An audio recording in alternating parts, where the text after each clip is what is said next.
Terima kasih Presiden Trump. Setelah Anda mengatakan hari ini bahwa perang dengan Iran mungkin akan segera berakhir dan pasar saham ditutup dengan kenaikan tajam, apa pendapat Anda tentang hal itu? Selain itu, seorang hakim memerintahkan Anda untuk menghentikan pembangunan aula dansa. Apakah Anda akan berhenti? Ya, kami akan mengajukan banding atas keputusan itu. Tapi itu bukan, entahlah pada dasarnya. Maksud saya menulis sebagian dari pendapatnya. Tapi intinya dia bilang, saya butuh persetujuan dari Kongres. Dan dia benar-benar salah. Ini didanai secara pribadi. Ini adalah sumbangan dari perusahaan-perusahaan. Perusahaan yang sangat kaya, orang-orang yang sangat kaya. Karena selama 150 tahun, mereka menginginkan sebuah ballroom di sini. Kita akan memiliki ballroom terbaik, saya percaya, dimanapun di dunia. Dan dia bilang, kita butuh persetujuan dari Kongres. Tapi mereka tidak meminta persetujuan untuk bertindak. Apalagi kalau kita tidak menggunakan uang sama sekali. Dan ini tidak melibatkan uang dari pembayar pajak. Tidak ada uang publik. Tidak ada 1 sen pun yang diinvestasikan. Dan dia bilang, kita butuh persetujuan dari Kongres. Ya, kita sudah membangun banyak hal di Gedung Putih selama bertahun-tahun ini. Mereka tidak berkonsultasi dengan Kongres untuk pekerjaan di Gedung Putih. Itu benar-benar terpisah. Dan terutama ketika itu adalah sebuah donasi. Maksud saya, ballroom itu adalah sebuah donasi. Mendapatkan penilaian yang sangat baik. Para presiden sudah menginginkan aula itu selama 150 tahun. Karena ketika kami menerima pemimpin seperti Presiden Xi atau Perdana Menteri lainnya, kami tidak punya ruangan yang besar. Kami hanya punya ruang timur yang sangat kecil. Dan dia berkata, kita butuh persetujuan dari Kongres. Dia juga mengatakan hal berikut. Namun, ini adalah sesuatu yang positif bagi kita. Saya diizinkan. Artinya, kita bisa terus membangun sesuai dengan apa yang diperlukan. Mari kita lihat apa ini. Untuk menjamin keamanan dan perlindungan penuh bagi Gedung Putih dan semua area di sekitarnya. Ini tertulis di sini dengan sangat cermat dan saksama. Keamanan dan perlindungan area Gedung Putih harus dijamin. Nah, itulah yang sedang kami lakukan. Karena semuanya terbuat dari kaca. Ada kaca anti peluru dan lain-lain dan sebagainya. Termasuk aula pesta. Lalu ada pembangunan dan semua hal yang diperlukan. Tertulis bahwa keamanan pribadi presiden dan timnya juga merupakan bagian dari itu. Jadi dikatakan bahwa kami diizinkan untuk terus membangun. Dengan kata lain, dia mengeluarkan perintah dan tetap memberikan waktu 14 hari. Kami tidak membutuhkan itu, karena memang itulah yang sedang kami lakukan. Dia diizinkan untuk terus membangun sesuai kebutuhan. Dan ketika menyangkut keamanan dan perlindungan, Gedung Putih serta lahannya. Hanya untuk kamu tahu, saya mencatat beberapa hal. Kami memiliki atap yang tahan terhadap drone. Dan ini berkaitan dengan presiden serta timnya. Ya, kami tidak memiliki banyak kaca anti peluru. Gedung Putih dibangun sudah sangat lama.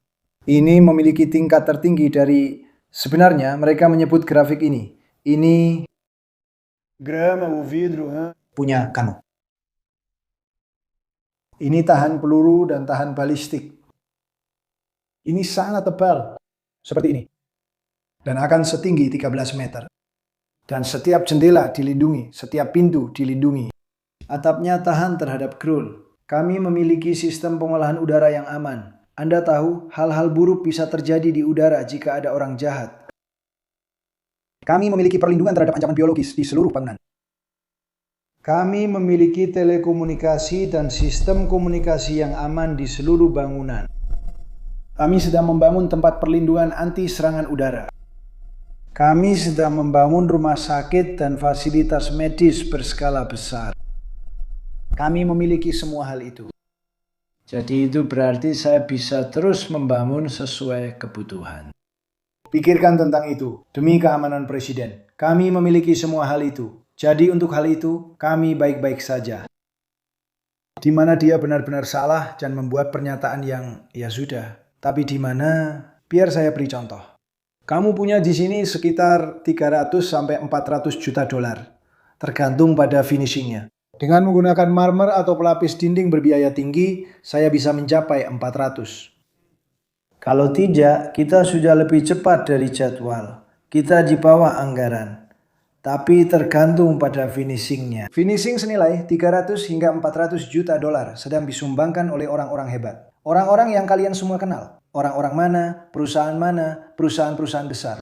Mereka ingin melihat ini dibangun. Karena setiap presiden selama 150 tahun terakhir membutuhkan ruang seperti ini. Banyak dari kalian sudah pernah ke tenda saat kita kedatangan presiden dari negara besar atau seseorang yang sedang dihormati. Dan kalau hujan, kalian akan basah kuyup karena rumputnya cepat sekali basah. Itu adalah area yang sangat-sangat lembab. Dulu mereka menyebutnya rawa, dan pada dasarnya memang rawa. Kalau hujan, kalian benar-benar dalam masalah. Airnya bisa naik 7-10 cm di atas sepatu. Itu bukan perasaan yang baik untuk Pangeran Charles yang akan berada di sini dalam beberapa minggu ke depan. Raja Charles adalah orang yang luar biasa. Kami tidak ingin dia duduk di genangan air. Dan mereka menginginkan ini selama 100. Pikirkan baik-baik, 150 tahun. Dan sekarang sudah ada di sini. Kami sedang membangunnya dan semuanya tertutup dengan sempurna. Hal yang belum tercakup adalah hakim mengatakan bahwa kita membutuhkan persetujuan dari Kongres. Banyak hal telah dilakukan di Gedung Putih tanpa Kongres, terutama tanpa uang publik. Pembayar pajak tidak akan mengeluarkan 1 sen pun.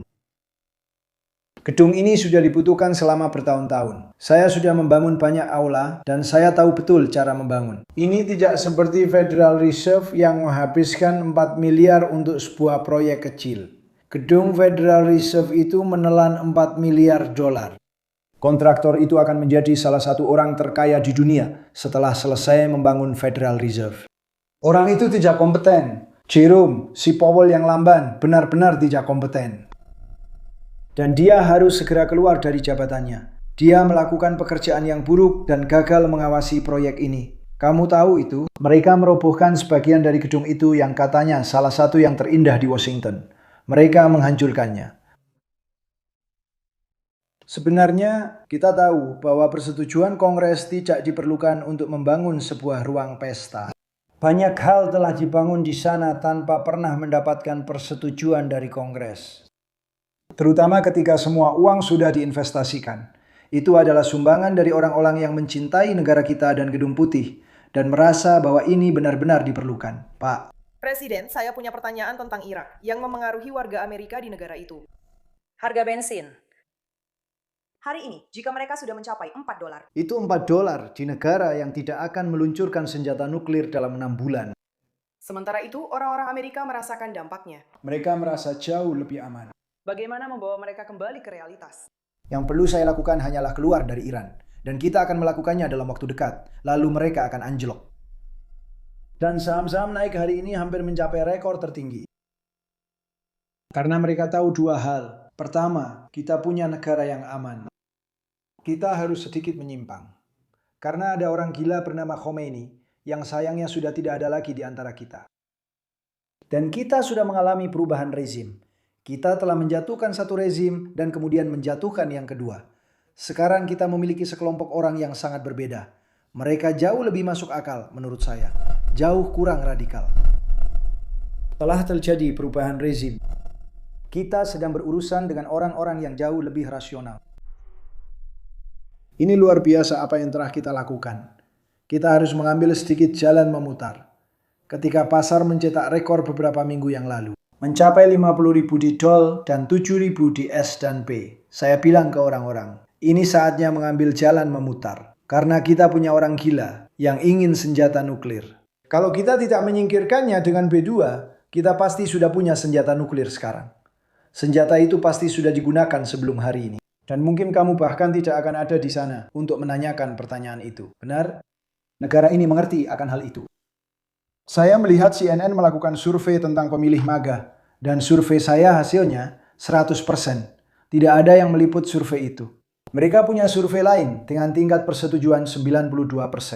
Dan saya rasa orang-orang mengerti itu. Kita akan segera keluar dalam waktu yang sangat singkat. Dan jika Prancis atau negara lain tertarik pada minyak atau gas, kalian tahu, itu kalau naik melalui selat dan Selat Hormuz. Mereka akan ke sana dan akan mampu mempertahankan diri sendiri. Saya rasa sebenarnya akan sangat aman, tapi kita tidak ada hubungannya dengan itu. Apapun yang terjadi dengan selat itu, kita tidak akan ada hubungannya. Karena negara-negara itu, Tiongkok akan ke sana, akan mengisi bahan bakar kapal-kapal indah mereka, dan pergi. Dan mereka akan menjaga diri mereka sendiri. Tidak ada alasan bagi kita untuk melakukan itu. Kita telah menghantam mereka dengan keras. Kita telah menyingkirkan banyak orang fanatik yang sudah teradikalisasi di sepanjang selat itu.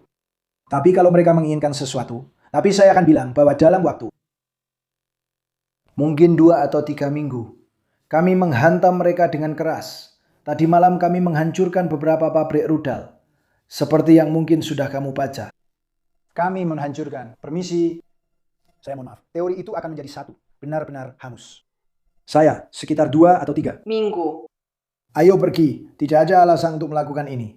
Masalah di tempat ini adalah seorang pria bisa mengambil ranjau, melemparkannya ke air, dan berkata, tidak aman.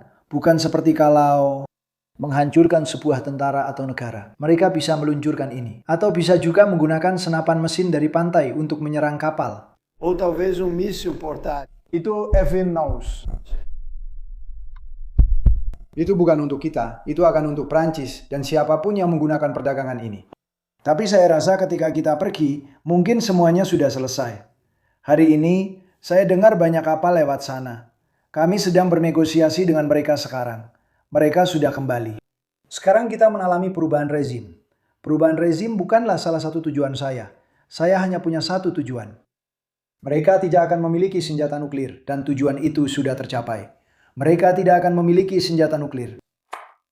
Tapi kita sedang menyelesaikan pekerjaan ini, dan saya rasa mungkin dalam 2 minggu, atau mungkin beberapa hari lebih lama, untuk menyelesaikan pekerjaan ini.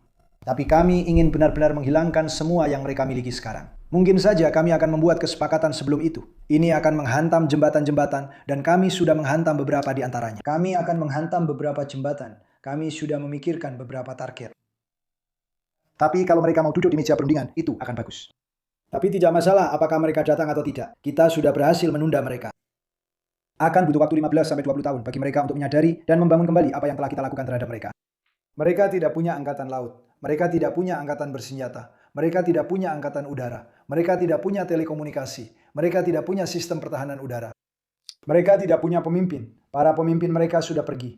Kita telah mengganti rejim. Kita punya pemimpin baru. Terima kasih, Trump. Mereka bilang Aula Dansa itu butuh atap tahan drone. Tahan drone ya. Akhir-akhir ini, kawanan drone sering terbang di atas pangkalan militer sensitif di Amerika Serikat. Menurut laporan, drone-drone itu bukan drone komersial dan tidak bisa diblokir. Apakah itu militer dari negara lain? Saya rasa tidak. Kita punya sistem yang hebat. Anda perhatikan dalam 4 atau 5 hari terakhir, Anda tidak melihat banyak serangan drone. Kita punya persenjataan anti-drone yang benar-benar luar biasa. Tapi Anda ingin punya misalnya aula pesta. Kita punya atap baja yang sangat kuat. Benar-benar dari baja dengan elemen lain di dalamnya. Dan Anda perlu memiliki, jika Anda sedang membangun gedung untuk keamanan, seperti pendapat hakim, Anda harus memastikan keamanan presiden dan timnya. Mereka punya. Anda butuh atap serta bangunan yang berat dan kokoh. Anda membutuhkan kaca yang benar-benar tebal, tahan peluru, balistik. Dan kita punya itu. Gedung lain tidak punya yang modern-modern itu. Gedung yang relatif modern tidak punya itu. Mereka punya atap yang rapuh dan jendela dari kaca biasa. Tapi ada insiden di Barksdale di mana tampaknya seluruh kawanan drone berada selama beberapa jam di atas landasan pacu. Ada banyak pesawat yang benar-benar penting di sana. Seberapa khawatir kamu kalau ini sebenarnya negara lain yang sedang mengintai? Saya sendiri khawatir. Saya tahu tentang itu. Mereka sudah menyelidikinya dan menemukan akar permasalahannya. Kau tahu, kau punya banyak orang. Sekarang, penerbangan di atas wilayah terjadi di mana-mana, dan kami sangat tegas terhadap mereka. Tapi kami sudah berhasil menyingkirkan mereka. Secara militer, kami menyingkirkan mereka dengan mudah. Yang baru adalah penggunaan laser. Kau tahu, laser menjadi sangat-sangat efektif. Kau menembak sebuah drone, dan drone itu meleleh di udara. Itu pemandangan yang indah untuk dilihat. Kalau itu datang ke arahmu, punya laser itu sangat bagus. Tapi kita ada metode pertahanan terhadap drone. Maksud saya, keunggulan dari sudut pandang pertahanan adalah mereka tidak terlalu cepat dibandingkan dengan F-22 pesawat itu di sana. Mereka lambat dan bisa dijatuhkan oleh pesawat berkualitas tinggi yang kita miliki dalam jumlah lebih banyak daripada negara lain manapun. Dan apa artinya itu? Ada video viral minggu ini, saya tidak tahu apakah Anda sudah melihatnya. Helikopter di rumah Kid Rock di Nashville. Apakah Anda melihatnya? Saya belum melihatnya, tapi pasti mereka sangat bersenang-senang. Angkatan Darat sudah mengumumkan bahwa kru-kru tersebut telah diskors. Apa pendapat Anda? Tergantung, mereka mungkin memang seharusnya tidak melakukan itu. Ya, kalian seharusnya tidak bermain di sini. Saya akan melihatnya dulu. Mereka suka Kid Rock, saya juga suka Kid Rock. Mungkin mereka mencoba membelanya, saya tidak tahu. Apakah Iran benar-benar perlu membuat kesepakatan dengan Zewa untuk mengakhiri operasinya? Tidak. Iran tidak perlu membuat kesepakatan. Iran tidak perlu membuat kesepakatan. Tidak. Ya, saya sudah berbicara dengan banyak orang. Ini adalah rezim baru. Mereka jauh lebih mudah didekati. Mereka benar. Anda tahu, mereka berkata, kami punya hadiah untuk Anda, Tuan Presiden, sebagai bentuk penghormatan. Mereka berkata, Tunggu sebentar. Kamu ingin aku menjawab pertanyaan? Kamu orang yang berani tahu? Kami punya banyak masalah denganmu, bukan? Tidak, mereka tidak. Kamu yang bertanya padaku? Tidak, mereka tidak perlu membuat kesepakatan denganku. Ketika kami merasa bahwa mereka, untuk waktu yang lama, telah dibawa kembali ke zaman batu, bahwa mereka tidak akan mampu mengembangkan senjata nuklir, maka kami akan pergi. Ada atau tidaknya kesepakatan sekarang tidak relevan. Mungkin saja kita akan mencapai kesepakatan, karena mereka menginginkan kesepakatan itu. Mereka ingin mencapai kesepakatan lebih dari saya, tapi dalam waktu singkat kita akan selesai. Mereka tidak akan bisa membuat senjata nuklir selama bertahun-tahun. Dan ketika, setelah waktu yang lama, akhirnya mereka berhasil membuat senjata nuklir. Kalian akan punya seorang presiden yang seperti saya, dan dia akan pergi ke sana dan menghabisi mereka lagi. Karena mereka tidak boleh memiliki senjata nuklir. Mereka adalah orang-orang yang sangat radikal. Mereka punya pemimpin-pemimpin yang sangat sakit. Dan saya akan katakan namun bahwa kepemimpinan. Dengan siapa kita berurusan sekarang? Rezim baru. Karena kita punya rezim baru. Dan rezim baru ini jauh lebih baik daripada yang sebelumnya. Tuan Presiden, pemerintah Iran hari ini mengancam beberapa perusahaan Amerika, Google dan Apple. Dengan apa? Dengan apa? Bagaimana mereka mengancam perusahaan-perusahaan itu senjata APB? Baik. Itu adalah sebuah Pertanyaan yang bagus. pertanyaan saya untukmu adalah, apakah Amerika Serikat sedang berbicara dengan mereka? Dengan apa mereka mengancam perusahaan-perusahaan itu? Saya benar-benar tidak tahu bagaimana mereka mengancam mereka. Saya tahu mereka mengancam mereka. Apa artinya? Cukup. Mereka bilang, menjijikan. Pemerintah sedang berhubungan dengan perusahaan-perusahaan itu. Kamu membantu mendukung mereka. Aku bahkan tidak tahu apa ancamannya. Apa ancamannya? Aku tidak melihat apa ancamannya. Aku akan kembali ke situ. Ya, mereka akan meledakkan mereka, menyerang mereka. Itu salah. Kamu tahu apa yang tidak akan mereka lakukan? Mereka tidak akan menyerang mereka dengan senjata nuklir. Ada sesuatu yang membuat Anda khawatir, Pak? Tidak. Garda Revolusi Iran mengancam akan menyerang 18 perusahaan AEK Serikat setelah pembunuhan yang ditargetkan para pemimpin Iran sejak 1 April, termasuk Nvidia, Apple, dan Microsoft. Dari orang-orang itu, beberapa sudah meninggal. Ya, Peter. Saya punya satu, putra Anda. Eric memposting foto perpustakaan kepresidenan Trump yang direncanakan, sebuah gedung pencakar langit yang sangat besar.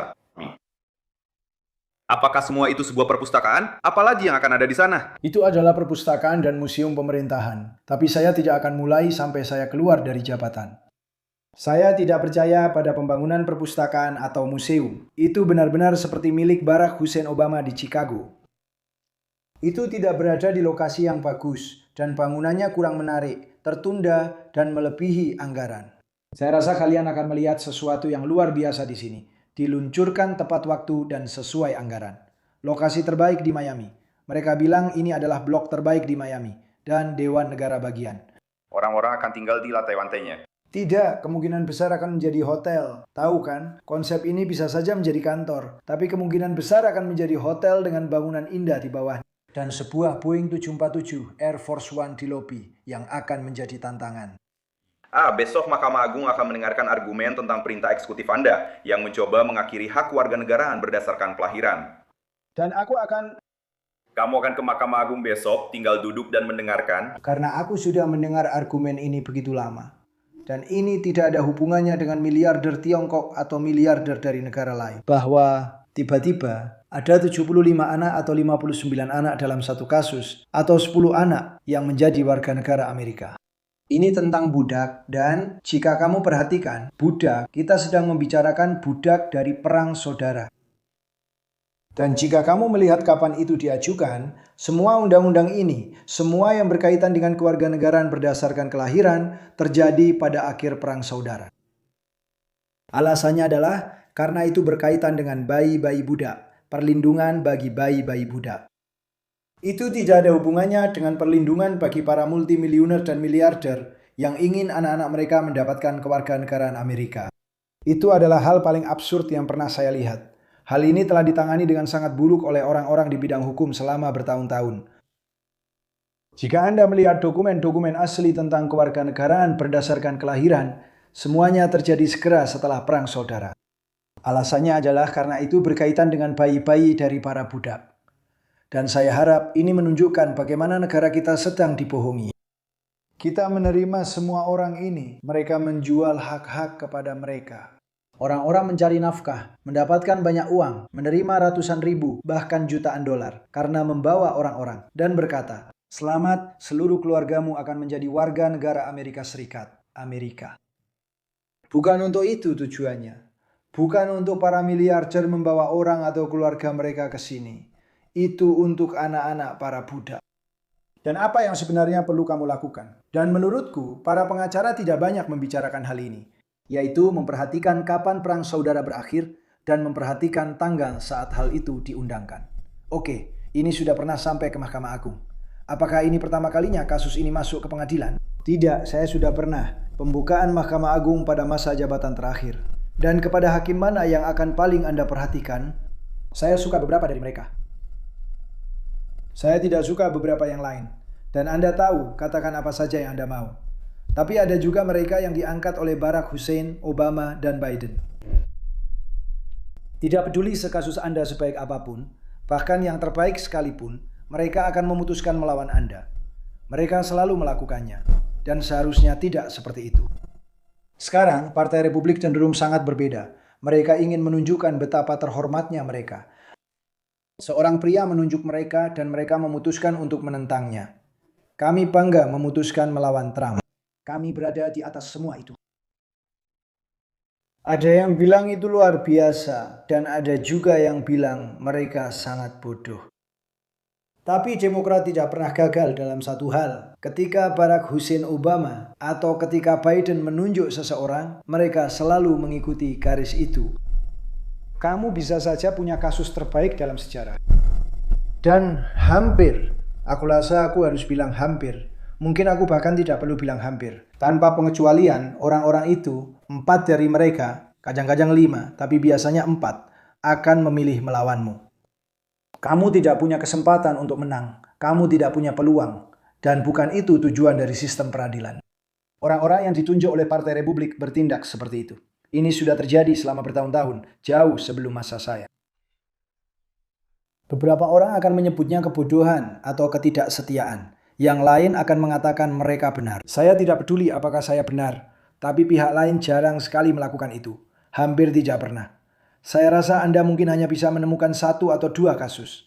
Hampir tidak pernah mereka melakukannya. Ketika seorang Demokrat menunjuk seorang hakim, dan saya sedang berbicara tentang para hakim, bukan hanya hakim agung, jika Anda harus berhadapan dengan beberapa hakim Demokrat di Washington DC, Anda tidak punya kesempatan. Itulah sebabnya saya memberikan pengampunan hukuman hanya kepada orang-orang yang benar-benar diperlakukan sangat buruk terkait dengan J6.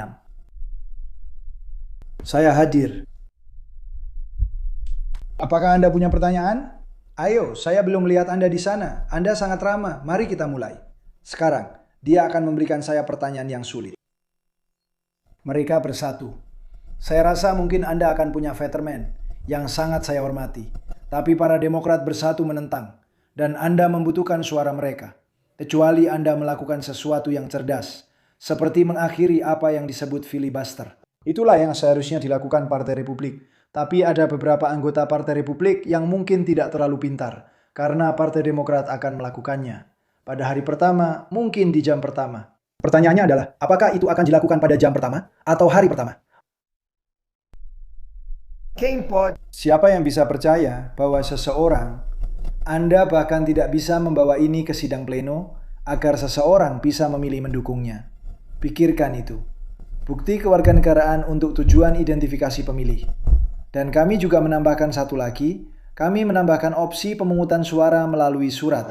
Dengan pengecualian untuk militer, orang sakit, orang yang sedang bepergian, dan penyandang disabilitas, kami memiliki pengecualian yang cukup besar. Tetapi, siapa yang akan percaya bahwa mungkin mendapatkan suara untuk hal-hal seperti ini? Dan kemudian kami menambahkan yang terbaik dari Trump. Kami tidak memasukkan olahraga pria dan wanita, karena itu topik yang berbeda. Tapi kami memasukkan ini, dan kami berkata, tidak ada transgender, tidak ada mutilasi gender pada anak-anak kami. Semua itu didukung oleh 90, 95, mungkin 98, dalam beberapa kasus mungkin 99%. Jika Anda mempertimbangkan 2 poin pertama, saya rasa 98-99%. Identitas pemilih, benar? Menurut Anda, bukankah bagus kalau ada foto? Menurut Anda, bukankah bagus para Demokrat mengadakan konvensi mereka? Dan saya juga ingat itu. Anda membutuhkan identifikasi untuk masuk ke arena. Dan mereka punya kartu yang ukurannya lebih besar dari kebanyakan dada mereka. Dan ada semuanya, ada foto mereka. Dan kalau kamu tidak punya kartu itu, mereka akan menyuruhmu pergi. Baru-baru ini, di kota New York, kami mengalami badai salju besar. Wali kota Mandemi meminta orang-orang untuk membersihkan salju. Tapi kamu harus menunjukkan identitas dengan foto. Kalau tidak punya, dan bukan hanya satu identitas, kamu harus punya 2 untuk membersihkan salju. Di NNI, kamu perlu 2 identitas dengan foto. Tapi untuk memilih, yang paling penting tidak perlu.